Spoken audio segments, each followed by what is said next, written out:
Assalamu alaikum. In this lecture, we will be discussing about the nerve supply of the nose, oral cavity, ear, pharynx and larynx. ये छोटी सी ये जो notes है ना, मतलब इसको ही हम गो थ्रू करेंगे और हमारी सारी ये जो टॉपिक्स है ना कवर हो जाएंगे कि इन सब की नर्व सप्लाई क्या है.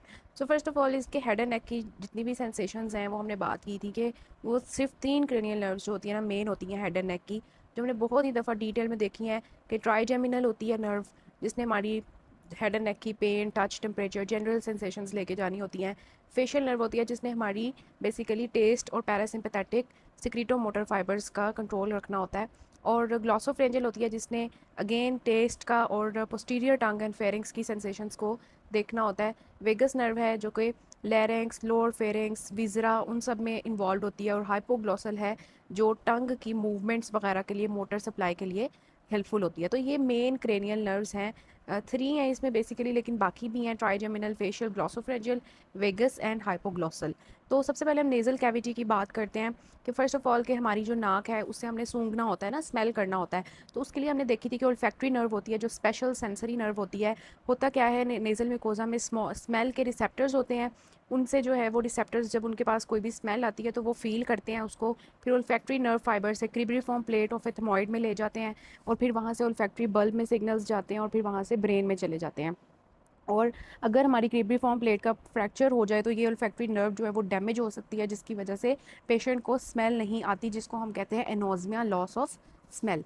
नेक्स्ट आती है जनरल सेंसेशंस. जनरल सेंसेशंस की अगर हम बात करें नेज़ल कैविटी की तो वो होती है ट्राइजेमिनल नर्व से.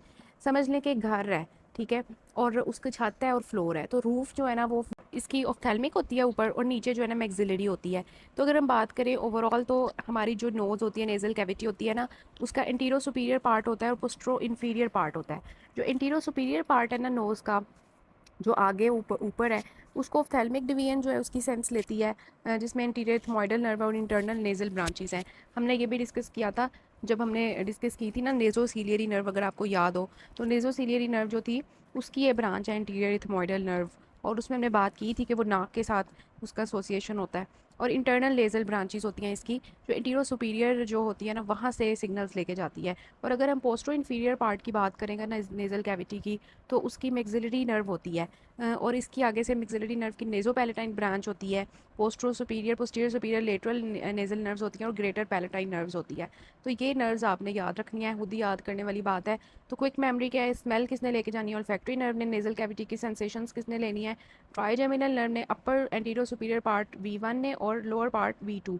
जिसमें हमने देखा कि इंटीरियर सुपीरियर की ऑफ्थेल्मिक नर्व की डिवीजन्स हैं इंटीरियर एथमॉइडल नर्व और इंटरनल नेज़ल ब्रांचेस, जबकि जो पोस्टरो इन्फीरियर पार्ट है उसकी nasopalatine, lateral nasal nerves, greater palatine nerves. तो ये हो गई हमारी जनरल सेंसेशन नेज़ल कैविटी की. अगर हम बात करें एक्सटर्नल नोज़ की, तो अगर उसकी जो ब्रिज है और जो टिप है नियर आई, ठीक है, तो उस क्या है V1. ओके, जो टिप और ब्रिज है मतलब जो ऊपर की तरफ है ना वहाँ पर, ठीक है, यहाँ पर ऊपर जो टिप है इसकी नोज़ की, वहाँ पर जो है सारा इंफ्राट्रॉक्लियर और एक्सटर्नल नेज़ल नर्व ने कैरी करनी होती है. और साइड ऑफ नोज़ की बात करें तो उसमें इंफ्रा ऑर्बिटल है. Side of nose infra orbital और bridge and tip infratrochlear and external nasal. Clinical FCPS point क्या है कि अगर ट्राइजेमिनल नर्व की लीजन हो जाए तो क्या होगा कि नोज़ के ऊपर लॉस ऑफ सेंसेशन हो जाएगी, और ये डिपेंड करेगा कि कौन सी उसकी डिवीजन इफेक्ट हुई है, V1 हुई है या V2 हुई है. ठीक है, उसके बाद नोज़ के बाद हम आते हैं ईयर एंड टिम्पैनिक मेम्ब्रेन. इसके भी इतने MCQ आते हैं ना, तो आपको पता होना चाहिए कि क्या क्या इनकी नर्व सप्लाई होती है. सबसे पहले बाहर वाला ईयर आ जाता है, एक्सटर्नल ईयर, जिसको हम ऑरिकल या पिन्ना भी कहते हैं. इसकी कौन सी सप्लाई है, greater auricular nerve from the cervical plexus. याद आ रहा है आपको सर्वाइकल प्लेक्सिस, उसका ग्रेटर ऑरिक्यूलर नर्व हमने बात की थी. और लेसर ऑक्सीपिटल नर्व, ये भी सर्वाइकल प्लेक्सिस की ब्रांच है, ये ऑरिकल पिन्ना को सप्लाई करती है. ओके, तो उसके बाद आता है एक्सटर्नल ऑडिटरी मेटस, मतलब ये जो अंदर हमारा कान के अंदर अगर हम जाएं तो उसको कौन सप्लाई करता है, उसको ऑडिक्यूलर टेम्पोरल नर्व सप्लाई करती है और auricular branch of vagus nerve supply करती है. टिम्पैनिक मेम्ब्रेन को कहाँ से सप्लाई होती है, जो उसकी आउटर सरफेस होती है वहाँ पे ऑडिक्यूलर टेम्पोरल नर्व और ऑडिक्यूलर ब्रांच ऑफ वेगस होती है. जबकि जो उसकी अंदर वाली सरफेस होती है ना, वहाँ पे ग्लोसोफ्रेंजियल नर्व होती है वाया द टिम्पैनिक प्लेक्सिस. तो ये भी आपके MCQ हैं. इसी वजह से जब why is the eardrum extremely painful, because it receives rich sensory innervation from auriculotemporal nerve, okay, vagus nerve and glossopharyngeal nerve.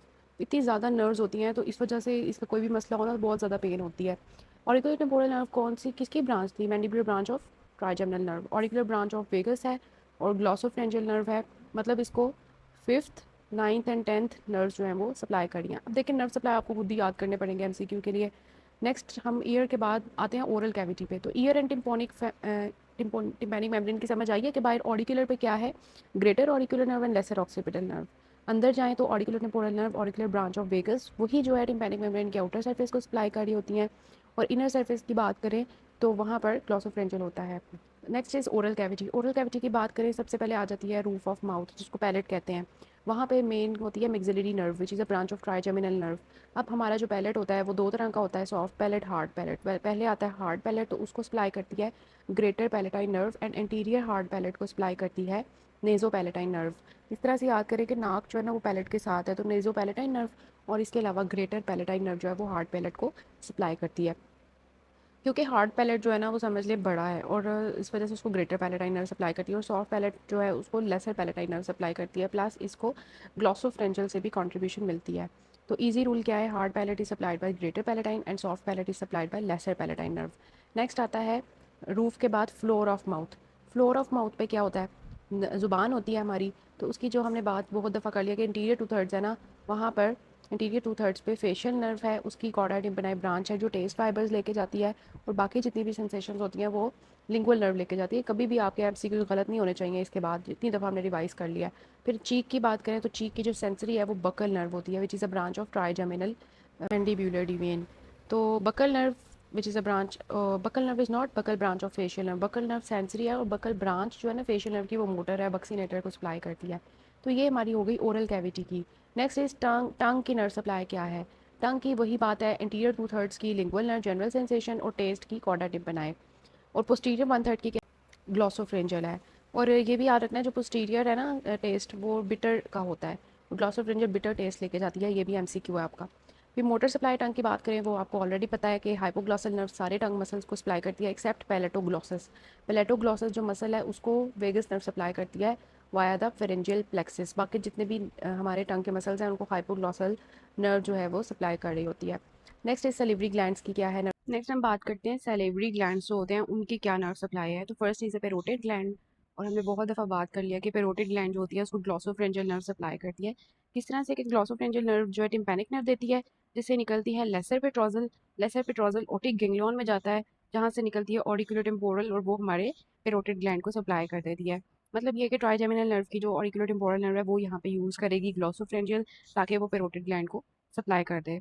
तो post ganglionic fibres to parotid gland जो है वो ऑरिकुलो टेम्पोरल नर्व से आते हैं, ये भी आपका एमसीक्यू है। फिर सब मैंडिबुलर ग्लैंड की नर्व सप्लाई क्या होती है? इसको सेवंथ नर्व से सप्लाई मिलती है। फेशियल नर्व कॉर्डा टिम्पैनाई ब्रांच देती है जो लिंगुअल नर्व के साथ मिलकर सब मैंडिबुलर गैंग्लियन में जाती है, और वहाँ से भी सब मैंडिबुलर ग्लैंड को ब्लड नर्व सप्लाई मिलती है। सब लिंगुअल ग्लैंड की क्या है? सेवंथ नर्व, सेम वही है जो सब मैंडिबुलर ग्लैंड की है। पेरोटिड ग्लैंड को ग्लॉसोफ्रेंजियल सप्लाई करता है, सब मैंडिबुलर और सब लिंगुअल को सेवंथ नर्व सप्लाई करती है which is facial. Next is the pharynx nerve supply. Pharynx जो है ना वो आपने समझ लेना 3 फ्लोर बिल्डिंग है। उसकी जो बॉटम फ्लोर है ना वहाँ पे होती है लेरेंजियो फेरिंग्स, मिडल पे ओरोफेरिंग्स, और अबव जो उसका टॉप फ्लोर है ना वो नेजोफेरिंग्स है।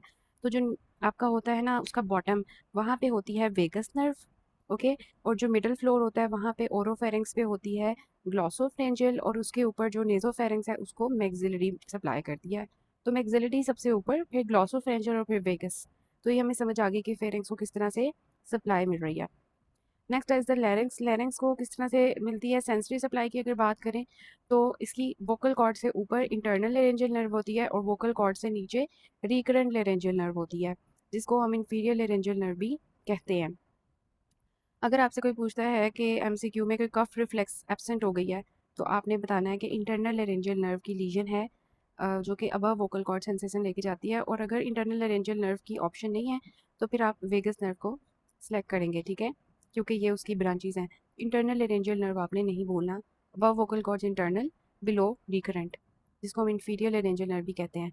Next is a motor. Motor cricothyroid muscle जो है उसको एक्सटर्नल लेरेंजियल नर्व सप्लाई करती है, और बाकी जितने भी मसल्स हैं उन सबको रिकरेंट लेरेंजियल नर्व सप्लाई करती है।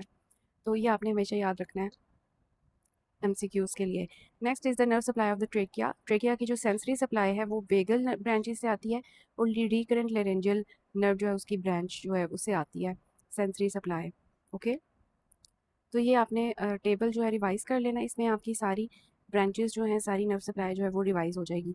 और अगर आपने इसको ज़्यादा देखना है तो आप नीचे से भी इसको देख सकते हैं। तो इस तरह से जो है ना आप ये सारा रीड करेंगे, उसके बाद इस तरह से आपकी सारी नेज़ल ये जो है नर्व सप्लाईज़ में से कोई भी MCQ आता है तो आप इसको कवर कर सकते हैं। अब ये जो नीचे अगर आप देखें ना, तो नीचे आप सारा देख सकते हैं। इसके साथ मैंने स्नेल्स एनाटमी के जो पॉइंट्स थे और बुक में से है सारा कुछ नीचे अटैच कर दिया, आप वो भी देख सकते हैं।